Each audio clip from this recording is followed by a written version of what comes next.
آیا غواړئ چې په یو مسلک کې په معیاري ډول مهارت حاصل کړئ؟ ولې نه؟ غواړم. ته هم خپل کارخانه کې هر څه په کار کوې. آیا غواړئ چې د نړۍ هر ګوټ نه شاګردان ولرئ؟ چیرې کولی شم داسې؟ آیا غواړئ چې په یو کلیک سره خپلې لیکنې ټولې نړۍ ته ورسوئ؟ آیا دا امکان لري؟ هر څه امکان لري. اوس د ایلرن طریقه تاسو کولی شئ چې په یو مهارت کې ځان مسلکي کړئ. کوم مهارتونه چې لرئ کولی شئ تاسو نړۍ سره هغه شریک کړئ او د نړۍ ګوټ ګوټ نه شاګردان ولرئ. او تاسو کولی شئ چې کومې لیکنې او مقالې لرئ په یو کلیک سره ټولې نړۍ سره شریکې کړئ. اوس زه کولی شم په هر نوع مهارت کې ځان ښه مسلکي جوړ کړم. اوس ډېر په اسانۍ سره زه خپل لیکنې ټولې دنیا ته وړاندې کولی شم.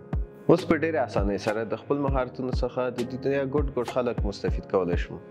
او یو بله خبره هم ده، پیسې هم ترې ګټلی شم.